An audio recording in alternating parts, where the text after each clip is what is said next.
Kolkata night Riders হয়ে গেল 2024 IPL এর চ্যাম্পিয়ন, যেটি হওয়ারই ছিল।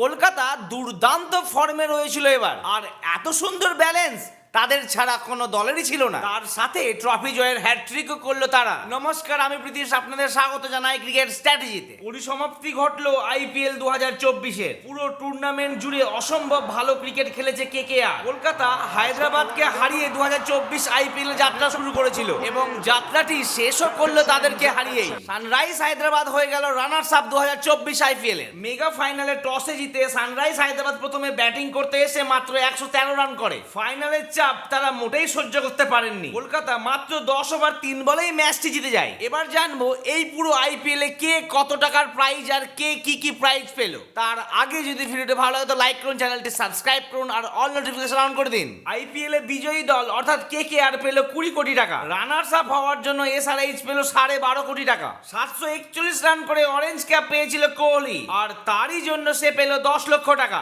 অবশ্য কোহলির হয়ে শ্রেয়াস আইয়ার এই প্রাইজটি নেন। হর্ষল প্যাটেল 24টি উইকেট নিয়ে টুর্নামেন্টের সর্বোচ্চ উইকেট পান, তাই তিনি 10 লক্ষ টাকা পান। আর প্রাইজটি নিলেন ভুবনেশ্বর কুমার। টুর্নামেন্টের এমার্জিং প্লেয়ার হন নীতিশ রেড্ডি। সুনীল নারিন হলেন মোস্ট ভ্যালুয়েবল প্লেয়ার এবং সেরা ক্যাচ নেওয়ার পুরস্কার পেলেন রমনদীপ সিং। তারা প্রত্যেকেই 10 লক্ষ টাকার পুরস্কার পেয়েছেন। টুর্নামেন্টের ইলেকট্রিক স্ট্রাইকার হলেন দিল্লি ক্যাপিটালসের জ্যাক ফ্রেজার। তিনি জিতে নেন ইলেকট্রিক কার পাঞ্চ ইভি। তো বন্ধুরা, আইপিএল তো শেষ, এবার আমাদের নজর থাকবে টি-20 ওয়ার্ল্ড কাপের দিকে।